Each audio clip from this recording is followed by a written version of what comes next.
Hello friends, welcome to my channel. Friends, आज हम देखेंगे एचपीएससी पीजीटी मैथ सब्जेक्टिव की तैयारी कैसे करेंगे। ज़्यादा से ज़्यादा फ्रेंड्स बच्चों के यही मैसेज आते हैं कि उनको समझ नहीं आ रहा कि सब्जेक्टिव के लिए क्या अप्रोच लगाए। तो फ्रेंड्स, अगर आप चैनल पे न्यू हो तो चैनल को सब्सक्राइब कर लेना और अगर वीडियो अच्छी लगे तो कमेंट करके भी बताना। तो फ्रेंड्स, आज हम इस वीडियो में डिस्कस करेंगे कि कैसे हम सब्जेक्टिव की तैयारी करेंगे, हमारा सिलेबस क्या रहने वाला है, कौन से बुक को हम फॉलो करें, क्या स्ट्रेटजी अपनाएं और हमारा एग्जाम कब हो सकता है। तो देखो गाइस, सबसे पहले एग्जाम जो कब हो सकता है, तो मोस्ट प्रोबेबली जो चांस बनने लगे ना, वो हमारा एग्जाम होगा नवंबर में, ठीक है ना। और उसके बाद अभी हमारा रिजल्ट कब आएगा, तो सितंबर लास्ट तक आ जाएगा। डोंट वरी, कभी भी आ सकता हमारा रिजल्ट, ठीक है ना। अब देखो, ये बातें सब बाद में करेंगे, पहले हम आते हैं अपने सिलेबस पे कि हमें अपना सिलेबस कैसे कवर अप करना है और हम कैसे, मतलब देखो, अभी हमारा जो क्वेश्चन है ना, जो एग्जाम में जो क्वेश्चन पेपर आएगा उसमें 18 क्वेश्चन आएंगे। अभी के अकॉर्डिंग जो सब्जेक्टिव एग्जाम होने वाले हैं उनके अकॉर्डिंग बताने लग रही हूँ गाइज। 18 क्वेश्चन आते हैं 10-10 मार्क्स के, इसमें से हमें कोई भी 15 क्वेश्चन करने होते हैं, ठीक है ना। तो अब वो 15 क्वेश्चन गाइज आपको देखने कि कौन से आपको 15 क्वेश्चन आते हैं जिनको आपको क्या करना है, अटेम्प्ट करना है। अब ये जो 15 क्वेश्चन, जो 18 क्वेश्चन है ना, एक क्वेश्चन है गाइज 10 मार्क्स का। अब इस 10 मार्क्स को क्या कर देता है, वो पार्टीशन कर देता है कि या तो दो 5-5 में दे दे, या फिर क्या करे, एक 8 में दे दे, एक 2 में दे दे, या फिर एक कंप्लीट 10 में दे दे, है ना, या फिर 4-4-2 में दे दे। तो वो तो उसकी चॉइस है गाइज एग्जामिनर की, वो हमारा की कैसे एक ही क्वेश्चन देता है या एक क्वेश्चन के 2-3 पार्ट बना के दे देता है। अब देखो, जो अभी एग्जाम होने वाले हैं उनमें तो ऐसे देता है कि वो मोस्टली सब में क्या करता है, एक क्वेश्चन 10 नंबर में दे देता है। लेकिन हमारा सब्जेक्ट क्या है गाइज, मैथ है। तो मैथ में तो वो क्या देगा, एक क्वेश्चन 10 नंबर में बहुत लेंथी हो जाता है गाइज। अभी आप सिलेबस देखो, जैसे हम ग्रेजुएशन में या मास्टर्स में थ्योरम देखते थे, वो थ्योरम होती थी गाइज 10 या 16 मार्क्स में, जो भी हमारा एग्जाम होता था उसके अकॉर्डिंग। लेकिन यहाँ पे 16 या 10, जैसे 10 का है अभी, तो 10 मार्क्स में कितना लेंथी क्वेश्चन दे सकता है, वो इतना लेंथी तो नहीं होगा ना कोई भी क्वेश्चन की वो 10 मार्क्स कवर कर ले। तो ज्यादातर क्या चांस बनेगी गाइज कि वो हमारे क्वेश्चन के ना पार्टीशन दे दे कि एक क्वेश्चन के 2 पार्ट बना दिए, 1 और 2, और दोनों 5-5 नंबर में दे दिए, या फिर 6 और 4 में दे दिया। तो वो तो उस पर डिपेंड करता है कि क्वेश्चन थोड़ा लेंथी दे दिया। टॉपिक अभी इंपॉर्टेंट है कि टॉपिक किससे आएगा, सिलेबस तो दे रखा है, लेकिन कौन से टॉपिक ज्यादा इंपॉर्टेंट है, कौन से कम है, और उनमें से किस टाइप का क्वेश्चन आ सकता है ना, तो वो डिस्कस करेंगे। अब हम सबसे पहले हम आते हैं लीनियर अलजेब्रा पे, फिर रियल पे, कॉम्प्लेक्स पे, एंड नंबर थ्योरी पे। उसके बाद आएंगे हम 11th एंड 12th पे, ठीक है ना। तो देखो, सबसे पहले हम बात करते हैं लीनियर अलजेब्रा की। मैं बात क्यों करने लग रही हूँ गाइज लीनियर अलजेब्रा की, क्योंकि इससे हमारा कवर अप बहुत ज्यादा होने वाला है, क्योंकि 11th-12th में भी हमारा मैट्रिक्स डिटर्मिनेंट होता है, तो वो भी कवर होगा, है ना। तो देखो, सबसे पहले बात आती है लीनियर अलजेब्रा की। तो देखो गाइज, यहाँ से एक क्वेश्चन बनेगा 10 मार्क्स में। जैसे मैंने आप लोगों को क्या बताया कि 15 क्वेश्चन करने हैं ना हमें टोटल एग्जाम में, 18 हमारे पास आएंगे। तो जो 18 आएंगे उनमें से 15 करने हैं। उन 15 जो 18 है ना, 18 क्वेश्चन बताने लग रही हूँ गाइज मैं, अब कहाँ से कितना आ सकता है, ठीक है ना। देखो, लीनियर अलजेब्रा है, एक इसमें फर्स्ट टॉपिक बनता है सिस्टम ऑफ लीनियर इक्वेशन। वहां पे वो हमें सिस्टम दे देगा, होमोजीनियस दे देगा या नॉन होमोजीनियस दे देगा, ठीक है ना। और उससे वो एक क्वेश्चन दे सकता है। अभी भी हमारा जब आता है तो वो no solution, zero solution, infinite solution, trivial solution, unique solution कब बनता है, तो वो केस बनता है ना गाइज। तो इससे क्वेश्चन आने के चांसेस है हमारे। अब वो कंप्लीट 10 में तो इसको नहीं देगा, 5 में ही तो दे सकता ना, इतना लेंथी क्वेश्चन तो नहीं होता कि 10 में दे दे। तो वो एक क्वेश्चन जैसे लीनियर से देगा ना, तो इसका फर्स्ट का फर्स्ट दे देगा, एक सिस्टम दे देगा होमोजीनियस या नॉन होमोजीनियस। उससे चांसेज है गाइज, मैंने क्या बोला, चांसेज है कि इस टॉपिक से हमारा क्या आएगा, एक क्वेश्चन आएगा। तो आपको क्या करना है, इस टॉपिक से रिलेटेड होमोजीनियस, नॉन होमोजीनियस, 3 ही केस होते हैं जिसमें नो सॉल्यूशन, यूनिक सॉल्यूशन और इनफाइनाइट। तो तीनों की प्रैक्टिस करो क्वेश्चन की, ठीक है ना।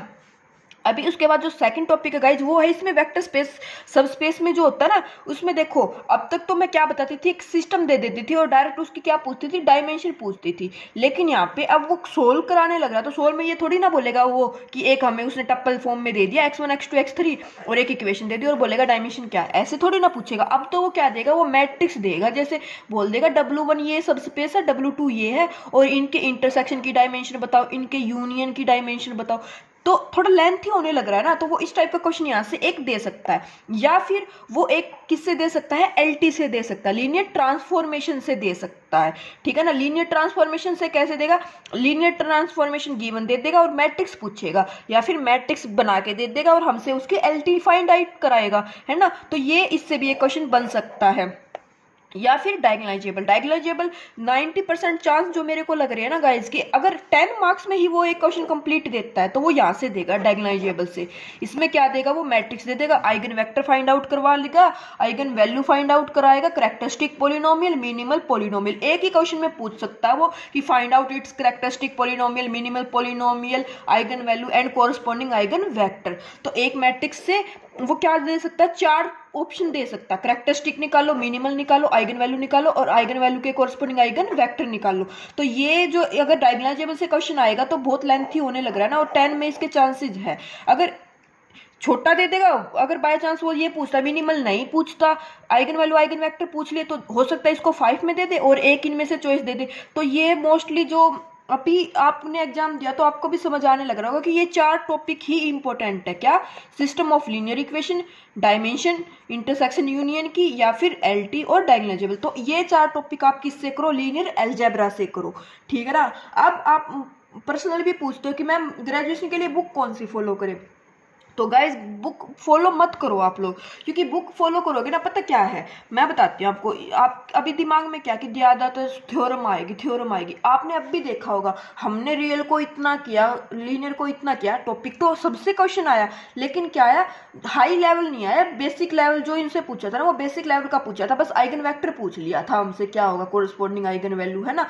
तो ये निकालना आता है, तो सेम थ्योरी वाले में भी ऐसे ही करना, वहाँ पे कुछ ऐसे थोड़ी ना, बस थोड़ा किसका यूज होगा, लैंग्वेज का यूज होगा। आपको लैंग्वेज थोड़ी अच्छी लिखनी आनी चाहिए कि क्वेश्चन सॉल्व करने लग रहे तो आपको ये लिखना पड़ेगा पहले कि गिवन ये दिया है, प्रूफ ये करना है, and now we solve this question, है ना। तो ऐसे आपको क्या करना, क्वेश्चन को लिखना है थोड़ा लैंग्वेज में, जितना अच्छे से लिखोगे उतने मार्क्स अच्छे मिलेंगे आपको, ठीक है ना। तो ये 4 टॉपिक है, इनको आपको करना। बुक अगर आपको फिर भी ये है ना कि बुक फॉलो करनी है, तो आप जो ग्रेजुएशन में बुक होती थी ना गाइस, जीवनसन पब्लिकेशन की बुक होती थी, हमारे टाइम में तो वही लगती थी जीवनसन पब्लिकेशन।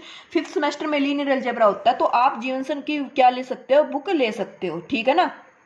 तो उसको फॉलो कर लो, मार्केट से सेकंड हैंड में भी मिल जाती है, न्यू परचेस करनी हो तो वो कर लेना, ये बुक ले लेना। हाँ, इसमें एक क्वेश्चन जैसे अगर आपके दिमाग में ये आता है ना कि थ्योरम भी आ सकती है, हाँ गाइज तो थ्योरम आ सकती है, जैसे वो होता है ना कि बेसिस किसको बोलते हैं, लीनियरली इंडिपेंडेंट को और जनरेटिंग सेट को, उसी को दोनों को मिलकर के बेसिस बनाता है, तो उस पर 1-2 थ्योरम बनती है गाइज। वो मैं अगर आप बोलोगे तो उनके प्रूफ आपको सेंड कर दूंगी, क्योंकि देखो अभी मेरा जो वो है ना, मैं तैयारी तो नहीं कराने वाली चैनल पे, क्योंकि टाइम बहुत ज़्यादा लग जाता है गाइज, और आपको फिर वेट भी करना पड़ता है, और फिर बच्चे मैं जैसे आपको बोलते हैं ना कि गाइज शेयर करो वीडियो को, ये करो वो करो, तो वो रिस्पॉन्स इतना मतलब आता है, लेकिन इतना भी अच्छा नहीं आता है कि मोटिवेशन मिले ही मिले। तो अभी सिलेबस में इसलिए बताने लग रही हूँ क्योंकि बहुत ज़्यादा रिक्वेस्ट आने लग रही थी, तो मेरे अकॉर्डिंग जो मेरे को इतना समझ आता ना उसके अकॉर्डिंग ही मैं ये आपको बताने लग रही हूँ, क्योंकि पता 1-2 बच्चे ऐसे थे जिन्होंने नेगेटिव कमेंट्स किए कट ऑफ के बाद, तो फिर मेरे को नहीं लगा गाइज उस टाइम पे अच्छा कि पहले तो एग्जाम से पहले वो इतना मैम मैम मैम मैम करते थे, और एग्जाम के जैसे ही उनके मार्क्स थोड़े अच्छे आ गए उनका एकदम लेवल ही डिफरेंट हो गया था, है ना, बोलने का मतलब वे ही नहीं था उनका कुछ। तो मैं तभी बोल रही हूँ कि अब क्योंकि बोलते हो बहुत सारे बच्चे की सब्जेक्टिव की करा दो, तो इसलिए मैं सब्जेक्टिव की नहीं कराने लग रही गाइज। अभी देखो लीनियर आपको समझ आ गया, ये 4 टॉपिक आपको करने ही करने हैं किसी भी उस पे कंडीशन पे, क्योंकि 4 टॉपिक से आपके 10 मार्क्स पक्का मिलने लग रहे हैं, और ये टॉपिक ऐसे नहीं है कि बिल्कुल ही समझना है, बिल्कुल बेसिक होता है, इनमें कुछ नहीं है, ठीक है ना, करा भी रखा बहुत बार पहले। अब उसके बाद आते हैं कॉम्प्लेक्स एनालिसिस पे, कि कॉम्प्लेक्स एनालिसिस से अगर क्वेश्चन आएगा, एक क्वेश्चन डेफिनेटली आएगा, तो वो किस टाइप का आ सकता है, तो देखो एनालिटिसिटी से अब भी क्वेश्चन आया था, उन्होंने देखो याद हो तो आपको कि डिफरेंशिएबल है तो एनालिटिक होगा, एनालिटिक है तो डिफरेंशिएबल होगा, ऐसे 4 ऑप्शन दिए हुए थे कि सीआर इक्वेशन नेसेसरी कंडीशन है या सफिशिएंट कंडीशन है ना। तो वो देखो अब की बार जब ऑब्जेक्टिव क्वेश्चन पेपर था तो उन्होंने क्या दे दिया, डायरेक्ट बेसिक जो प्रॉपर्टी थी वो पूछ ली। अब की बार वो क्या दे सकता है, देखो कॉम्प्लेक्स समझना आप लोग, कॉम्प्लेक्स से क्वेश्चन डेफिनेटली बनेगा। 10 मार्क्स में क्वेश्चन कैसे बनेगा, अब वो डायरेक्ट अगर एक आर्ग्यूमेंट पूछने लग जाए कि फाइंड आउट इट्स आर्ग्यूमेंट, तो आर्ग्यूमेंट तो 10 मार्क्स में नहीं आने वाला ना, उसको तो पार्ट में देगा, वो 2 या 3 नंबर में दे देगा, ज़्यादा से ज़्यादा क्या दे सकता है आर्ग्यूमेंट को 5 नंबर में पुट कर दे ना, तो 5 नंबर का तो एक क्वेश्चन और बनेगा ना। अगर वो एनालिटिसिटी से बनेगा ना, एनालिटिसिटी से, तो कैसे बनेगा, जो सीआर इक्वेशन होती है ना गाइज, नेसेसरी सफिशिएंट कंडीशन क्या होती है एनालिटिक के लिए, तो इसकी थ्योरम होती थी, आप लोगों को याद हो तो ग्रेजुएशन में जिसने भी या फिर मास्टर्स में कॉम्प्लेक्स एनालिसिस किया है, तो वहाँ पे हमारी सीआर इक्वेशन के साथ नेसेसरी सफिशिएंट कंडीशन जो होती है ना, ये थ्योरम होती है कि ये प्रूफ करनी होती है कि अगर कोई फंक्शन सीआर को सेटिस्फाई करता है, फर्स्ट ऑर्डर पार्शियल डेरिवेटिव हमारे क्या करते हैं, एग्जिस्ट करते हैं, तो फंक्शन को बोल देते हैं एनालिटिक। तो वो जो थ्योरम है ना गाइज, यहाँ से आपको वो थ्योरम करनी है, क्योंकि उसके चांसेस बनने लग रहे हैं गाइज 10 मार्क्स में आने के। ठीक है ना, तो आपको क्या करना है, इसके लिए वो थ्योरम करनी पड़ेगी, क्योंकि वो इम्पोर्टेंट है। अदरवाइज ये मेरे को जहाँ तक लगता है कि इसी को देंगे वो 8 नंबर में, ये दे दिया 2 नंबर में, या तो आर्ग्यूमेंट दे दे, इसको 7 में दे दे, क्योंकि ये 10 में नहीं देंगे, वो कॉम्प्लेक्स से 2 क्वेश्चन पार्ट में डेफिनेटली बनाएंगे। ठीक है ना, फिर क्या बनेगा गाइज, जो कोशी फॉर्मूला है ना हमारा, कोशी फॉर्मूला आपको याद हो तो 2 पाई iota F of Z note, जिसपे भी हमारा कंडीशन, जो भी हमारा आइसोलेटेड पॉइंट होता है, मतलब जो कंटूर के अंदर लाई करता है, जिस पे सिंगुलरिटी आती है उस पे वैल्यू निकालनी फंक्शन की है ना, उसकी 2 पाई आयोटा से मल्टीप्लाई करनी, कोशी फॉर्मूला होता है। या तो इस पे बेस क्या दे देंगे, वो एक क्वेश्चन दे देंगे, है ना, कैलकुलेशन पार्ट, या फिर रेशिड्यू पूछ सकते हैं। अगर वो एनालिटिक पूछने लग रहे हैं तो वो रेशिड्यू भी पूछ सकते हैं कि उसने कोई भी फंक्शन दे दिया F Z is equal to G Z by Z minus Z not power N, तो इस टाइप का कोई फंक्शन देगा और वो जेड नोट पे क्या पूछ लेगा, इसका रेशिड्यू पूछ लेगा। बस ये ही 3 टॉपिक बनते हैं किससे, कॉम्प्लेक्स एनालिसिस से। तो आपको क्या करना है, रेशिड्यू फाइंड आउट करना है। तो रेशिड्यू फाइंड आउट करने के लिए कोई थ्योरी तो है नहीं गाइज, डायरेक्ट क्या करना, क्वेश्चन ही आएगा रेशिड्यू से। तो कोशी फॉर्मूले से भी क्या आएगा, डायरेक्ट क्वेश्चन ही आएगा। और एनालिटिक से आएगा तो हो सकता है वो ऐसे दे दे कि एनालिटिक की जो नेसेसरी सफिशिएंट कंडीशन है, तो वो प्रूफ ही दे दे कि एक फंक्शन दे दिया और वो पूछ ले is this function is differentiable और नॉट, एनालिटिक और नॉट, फाइंड इट्स एनालिटिसिटी, है ना। तो वो कुछ भी दे सकता है, लेकिन हाँ इसमें थ्योरम आने के चांसेज है, जो ये वाली थ्योरम होती है ना, तो इसके चांसेज है। तो इस थ्योरम को भी करना है आपको, और क्या करना है, ये टॉपिक के क्वेश्चन भी करने हैं। उसके बाद अब आते हैं गाइज हम रियल एनालिसिस पे। तो रियल एनालिसिस पे देखो, रियल में से क्या आ सकता है, सीक्वेंस सीरीज। अभी देखो मैंने आपको क्या कराया था, इम्प्रॉपर इंटीग्रल भी कराया था, फंक्शन ऑफ सेवरल वेरिएबल भी कराया, एमएन टेस्ट भी कराया, यूनिफॉर्म कंटिन्यूटी भी बताया, यूनिफॉर्म कन्वर्जेंस भी कराया, सब कुछ कराया, लेकिन एग्जाम में नहीं आया ना। और वो मेरे को पता था, लेकिन गाइज पता है मैं नहीं कराती ना आपको, तो आप क्या बोलते कि मैम रियल नहीं कराने लग रही, रियल नहीं कराने, सबसे ज्यादा रिक्वेस्ट आती थी रियल कराओ रियल कराओ, इसलिए मैंने वो सब कराया। उन्होंने एक क्वेश्चन में ही लिबेग इंटीग्रेबल वो सब कुछ डेफिनेशन सब कुछ एक क्वेश्चन में दे दिया। लेकिन यहाँ पे अब रियल में आएगा तो थ्योरी जो आप बोलने लग रहे ना हायर लेवल नहीं आएगा। तो इम्प्रॉपर इंटीग्रल का अगर वो क्वेश्चन सोल्व कराने लग जाएगा ना थ्योरी बेस, तो गाइस बहुत लेंथी हो जाएगा। और इतना लेंथी भी क्वेश्चन हर टॉपिक से तो नहीं देगा ना वो, समझना आप लोग। रियल का जो लेवल है ना वो थोड़ा हायर लेवल है, पीजीटी लेवल का रियल में क्वेश्चन कम जो बनेगा, मतलब चांसेस जहाँ से बनेंगे वो है सीक्वेंस एंड सीरीज। सीक्वेंस दे देगा और उसके कन्वर्जेंस डाइवर्जेंस ऑसिलेशन पे बात करेगा, या फिर वो सीरीज दे देगा और क्या पूछेगा, is this series is find out defined it's convergent और नोट। तो कन्वर्जेंट कैसे चेक करते हैं, उसके लिए आप डायरेक्ट क्या करोगे, जो भी टेस्ट होते हैं कन्वर्जेंट्स के उन टेस्ट को अप्लाई करोगे। ग्रेजुएशन लेवल से यही आ सकता है, सीक्वेंस एंड सीरीज। इसलिए मैं आपको बोलती हूँ कि इस टॉपिक को आपको करना है। ग्रेजुएशन लेवल पे आओगे तो एपी जीपी एचपी, उसके बाद एजीपी हाइपर जो भी हो हमारी अर्थमेटिक ज्योमेट्रिक सीरीज है, उस पे बेस क्वेश्चन आ सकता है। ठीक है ना, वो कैलकुलेशन में देगा तो एजीपी पे देगा, या फिर सीक्वेंस सीरीज पे जो हाई ग्रेजुएशन लेवल है उस पे। अगर इसके बाद अगर वो क्वेश्चन देगा तो वो देगा एमएन टेस्ट पे।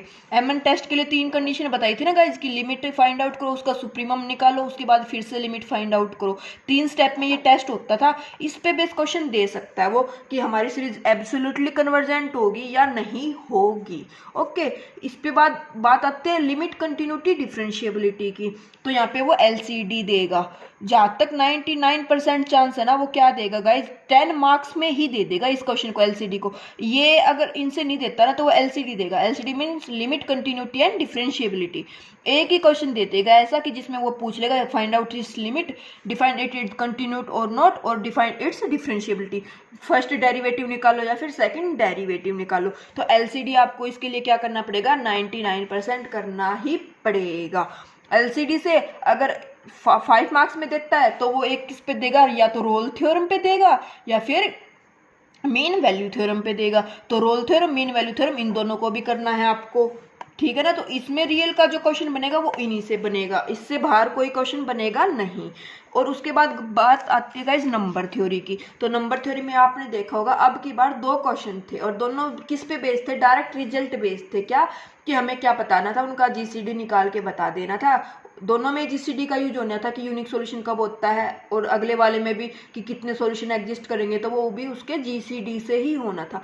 अब बात आती है इसकी थ्योरम की। तो गाइस जिसमें जो सिलेबस में थ्योरम डिफाइंड की हुई है ना, वो थ्योरम इतनी लेंथी नहीं है कि वो हमारे एग्जाम में आए। तो नंबर थ्योरी को अभी के लिए आप स्किप ही कर दो कि इससे क्वेश्चन बनेगा। इससे 99% चांसेस है कि इससे क्वेश्चन नहीं बनेगा, और अगर इसका क्वेश्चन वो बनाता भी है ना, तो इसी के किसी पार्ट में क्या करेगा, मर्ज कर देगा 2 या 3 नंबर में। ठीक है ना, कि सम डिवाइजर पूछ ले या नंबर ऑफ डिवाइजर पूछ ले, इस टाइप से अगर बनता भी है तो इसी के 2-3 नंबर में किसी पोर्शन में ऐड कर देगा।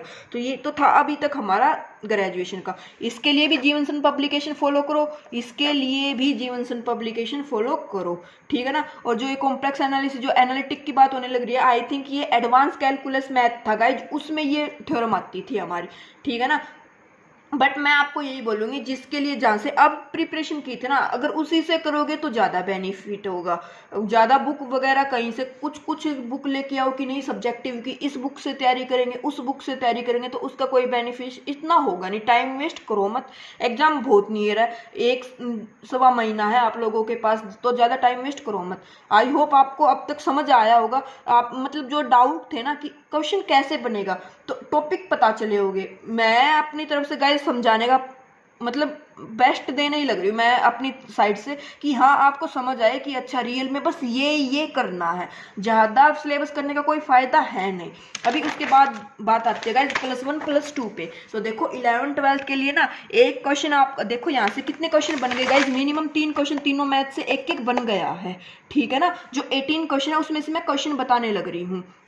लीनियर से 1, कॉम्प्लेक्स से 1, रियल से 1, एलसीडी से 99%, डायगोनलाइजेबल से, और यहाँ पे किससे, रेशिड्यू या फिर एनालिटिक फंक्शन से। ओके, अब बात आती है 11th 12th की। तो देखो इसमें एक क्वेश्चन ओडी से डेफिनेटली बनेगा ही बनेगा। ओडी में वो 10 मार्क्स में देगा, तो इसी के 2 पार्ट बना देगा। एक में क्या पूछ लेगा वो, फर्स्ट ऑर्डर डिफरेंशियल इक्वेशन होती है dy/dx + pdy = q, उससे से पूछ लेगा, या फिर एक वो एग्जैक्ट पूछ लेगा। जैसे अभी क्वेश्चन आया था ना m और n की वैल्यू फाइंड आउट करना, तो सेम अब की बार भी वो ऐसे ही ओडी दे देगा और पूछेगा कि m और n की किस वैल्यू के लिए एग्जैक्ट होगी, तो थोड़ा कैलकुलेशन पार्ट होगा। तो एक क्वेश्चन तो जो ओडी है, ordinary differential equation 12th class में चैप्टर है शायद, तो उससे बनेगा ही बनेगा। उसके बाद एक क्वेश्चन प्रोबेबिलिटी से 99 क्या 101% बनेगा गाइज।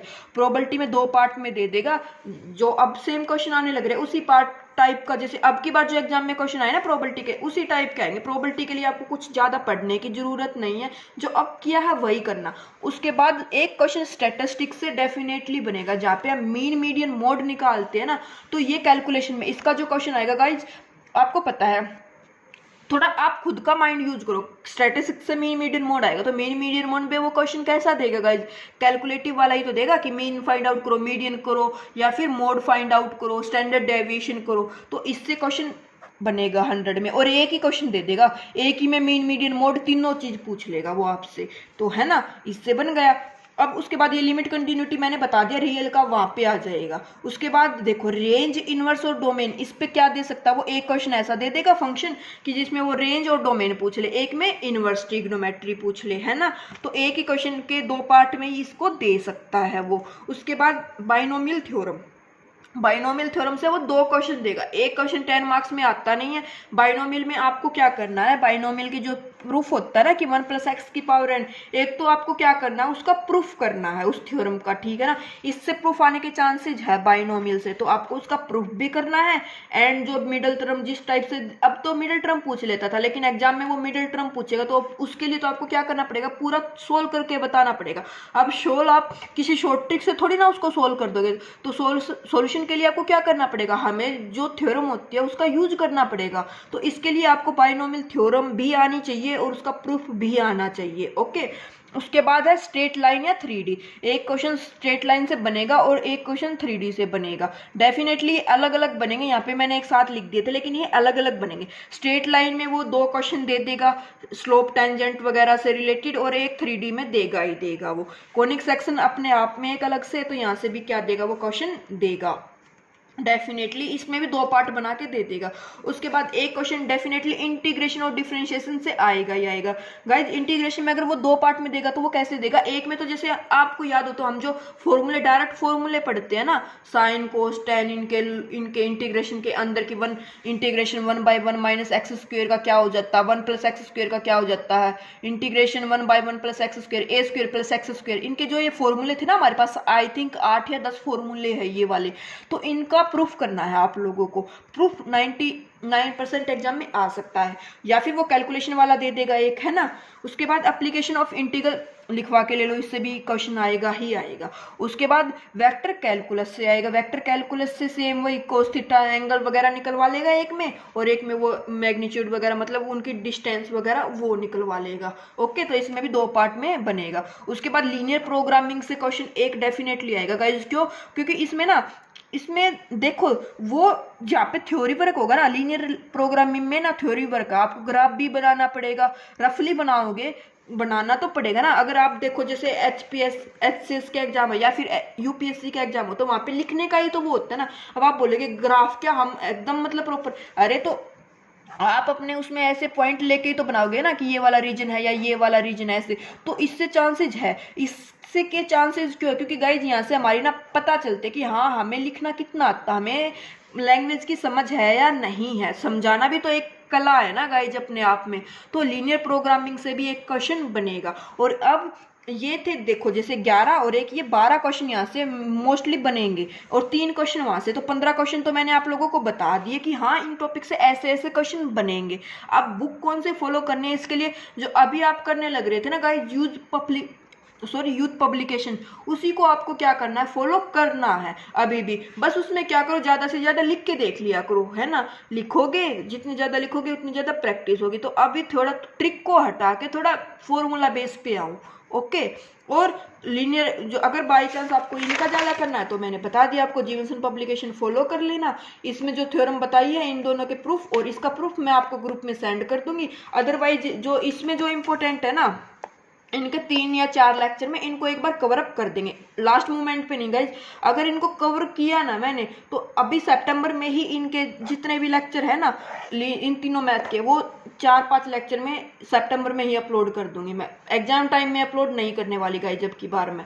ओके, और जो ये वाले हैं ये भी, इनमें से अगर आपको किसी भी टॉपिक में कोई प्रॉब्लम है कि नहीं इसका समझ नहीं आने लग रहा है, इस पे बेस क्वेश्चन करा दो तो ठीक है। इनकी भी जैसे अब की बार तो क्या था, क्वेश्चन प्रैक्टिस सीरीज डेली का एक क्वेश्चन अपलोड होता था, है ना, कम्युनिटी टैब में, और आपको शाम को उसका मिलता था सॉल्यूशन।